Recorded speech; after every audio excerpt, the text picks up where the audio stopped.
পাগলারে জিলাপি দিও না মারহাবা বর্তমান সময়ে আইছে ঠিক কি না ভাই আমার বন্ধুদের আমার বাবাজি আমার তাহলে সেই নবীকে দরকার আছে না নাই ওই নবীজিকে আমাদের কিন্তু স্বয়ং দরকার সকলে দরকার আমাদেরকে আপনার সব সময়ের জন্য দরকার আমি আপনি যখন দুনিয়া থেকে বিদায় নিয়ে চলে যাবো বাবা তখন কিন্তু নবীজির কালেমা দরকার আছে না নাই হাদিসের মধ্যে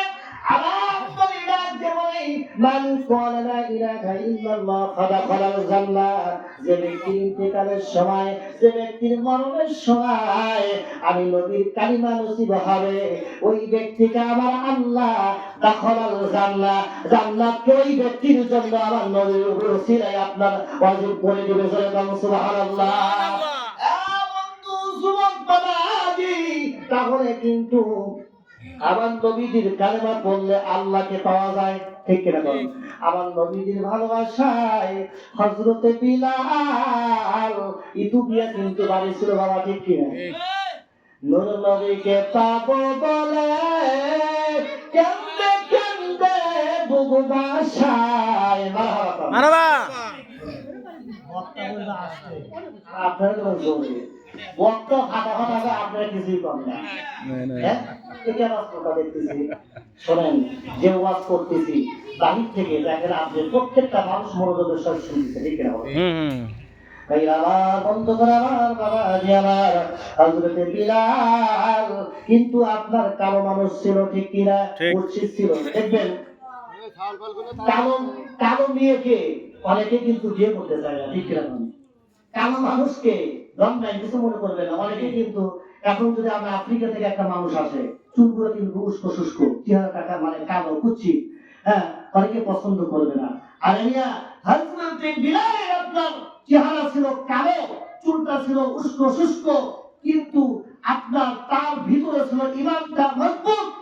হযরতে বিলালের বাইরে ছিল কালো ভিতরে ছিল হলো ধরা আর ভিতরে ধরা থাকার কারণে আল্লাহ রাব্বুল আলামিন আপনার দুনিয়া থেকে জান্নাতের সার্টিফিকেট দিয়ে বিলালকে জান্নাতের পাখি বানায় দিয়েছে যখন মারহাবা কেন পাখি বানাইছে আমার আপনার নবীকে ভালোবাসার কারণে সুবহানাল্লাহ সুবহানাল্লাহ জান্নাতু বি জাহান্নাম সে क्या करो आरज़ू है मैंने तुझसे देखा करो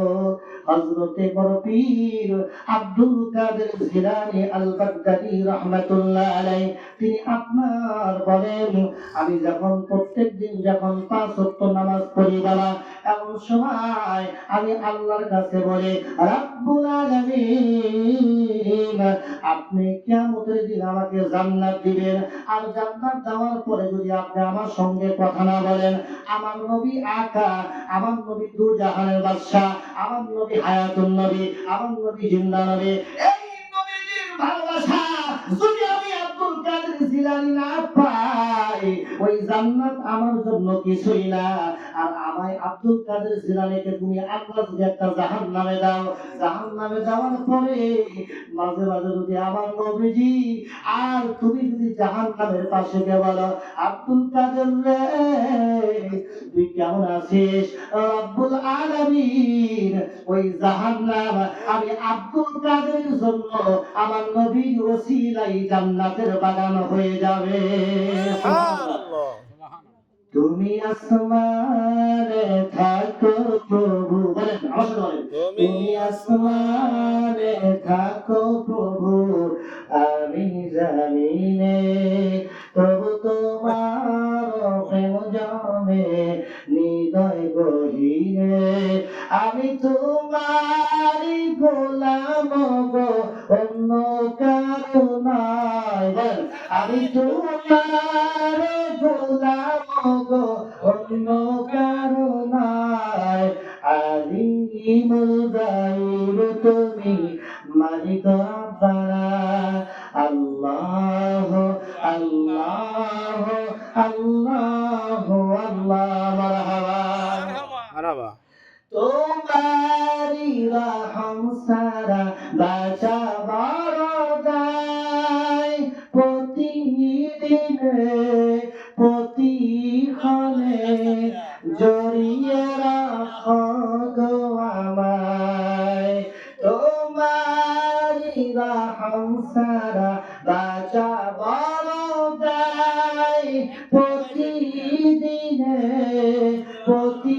খনে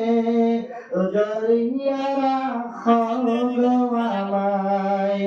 জান্নাতি ফুল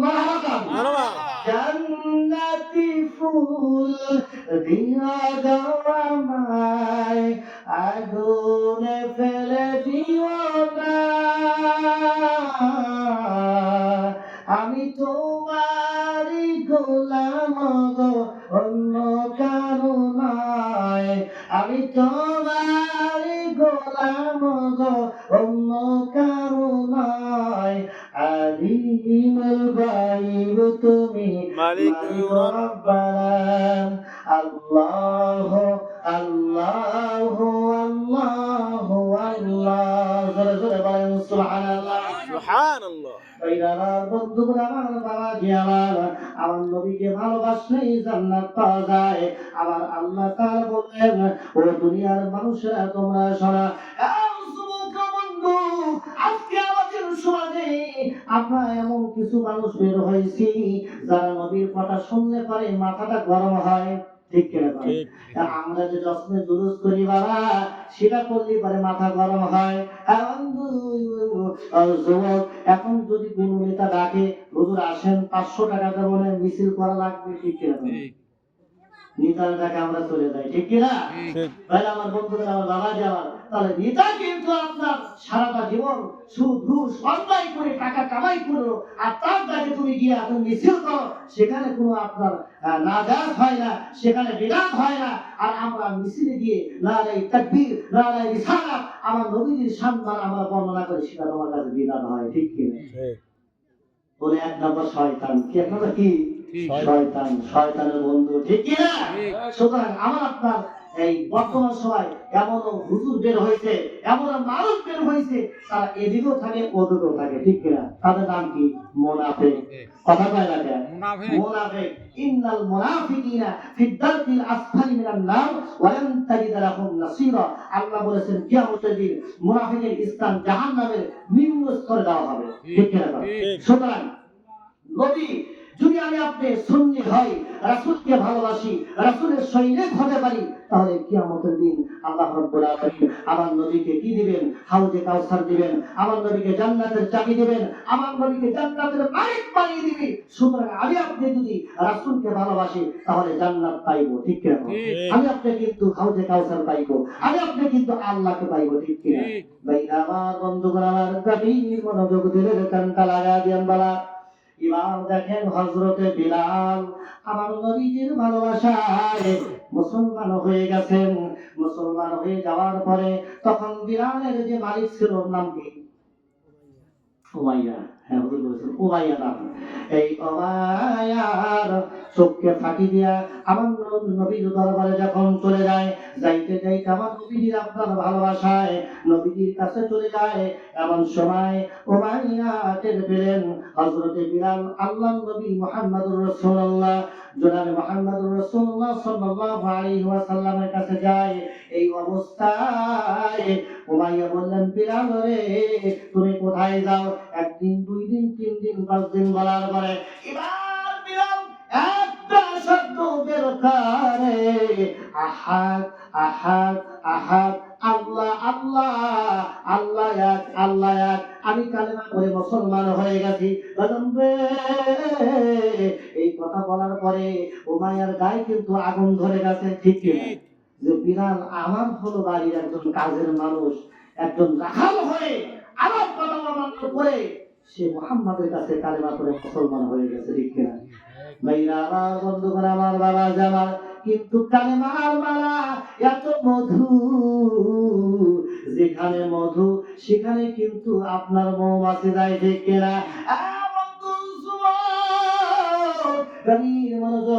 দেখেন আমার নবীর কাছে যাওয়ার জন্য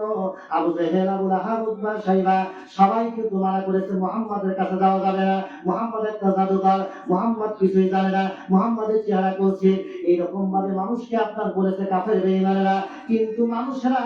তাদের কথা না শুনে যখন আমার নবীর কাছে গিয়েছেন আমার নবীজির চেহারা এত সুন্দর আমার নবীজির চেহারা তাদের থেকে সুন্দর বাবা। এবার আমার নবীজির চেহারা দেখিয়া সমস্ত মানুষ পাগল পাড়া হয়ে গেছে।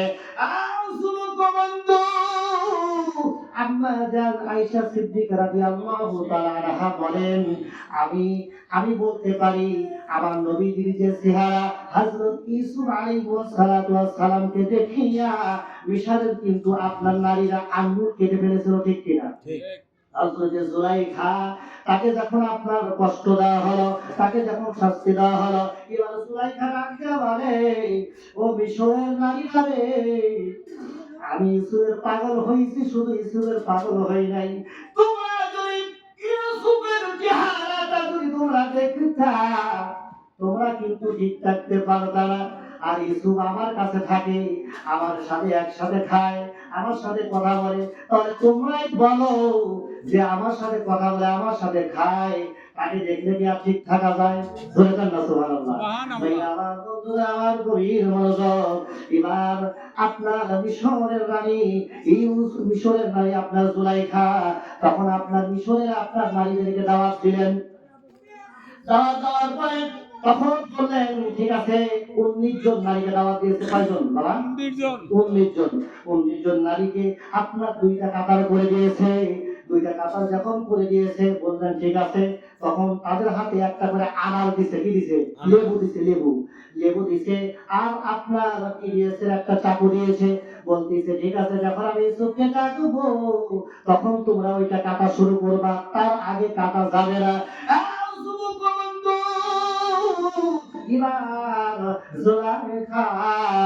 এবার ইউসুফ পয়গম্বরকে ডাকলেন, ইউসুফ রে তুই উপর তলা থেকে নেমে আয়। এবার ইউসুফ আলাইহিস সালাম যখন আপনার সিঁড়িতে নামে আসতেছেন, আর সমস্ত আপনার ওই মিশরের নারীরা ইউসুফ নবীর চেহারার দিকে তাকাইয়া এবার জুলাইখা বলেন, এখন তোমরা আনারটা কাটো। এবার সমস্ত মহিলারা আপনার তাদের চাকু দিয়ে লেবুটা কাটা শুরু করলেন। কাটতে কাটতে কাটতে কাটতে আপনার কারো চোখটা কিন্তু লেবুর দিকে নাই, কারো চোখটা কিন্তু ডানে নাই, কারো চোখ কিন্তু বামে নাই, কারো চোখটা আপনার নিচু নাই, সবার চোখটা হলো ইউসুফ নবীর চেহারার দিকে। মারহাবা মারহাবা ইয়া মারহাবা ইয়া মারহাবা রাহমাতান লিল আলামিন মারহাবা। জোরে কন্যা সুবহানাল্লাহ। ভাই আমার বন্ধুরা, এবার দেখা যায় ইউসুফ নবীকে দেখিয়া সমস্ত নারীরা কাটা শুরু করে দিয়েছে, কাটা কিন্তু বন্ধ করে না। এবার জোরেখা খেয়াল করে দেখে সমস্ত নারীদের আঙ্গুলটা কেটে ফেলেছে বাবা। এবার জোরেখা বলতেছে তোমরা তাড়াতাড়ি করে থামো। এবার থামলো, থামার পরে দেখে সমস্ত নারীদের আঙ্গুলটা কাটিয়া রক্ত টস করে পড়ে যাচ্ছে। এবার জোরেখা বললেন,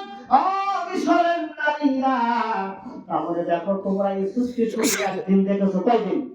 একদিন দেখিয়া তোমরা আনার কাটার বদলে তোমরা হাত কেটে ফেলছো, তাহলে তোমরা বোঝলে আমি এতটা দিন ইউসুফকে মানুষ করেছি, ইউসুফকে লালন পালন করেছি, তাহলে আমার অবস্থা কেমন হবে? এবার আম্মা জান আয়েশা সিদ্দিকা রাদিয়াল্লাহু তাআলা আনহা বলেন, যদি ওই মিশরের নারীরা ইউসুফকে দেখিয়া তাদের আঙ্গুলটা কাটিয়ে ফেলে, আমি আল্লাহর কসম করে বলি, আল্লাহর কসম করে বলি, মিশরের নারীরা যদি আমার নবী আকা হায়াতুন নবী জিন্দা নবীকে দেখতো, আঙ্গুল কেন আমার নবীজির চেহারা দেখিয়া সমস্ত নারীদের কলিজাটা কেটে ফেলতো। সুবহানাল্লাহ, জোরে বলেন সুবহানাল্লাহ। দুরূদ বলি আল্লাহ।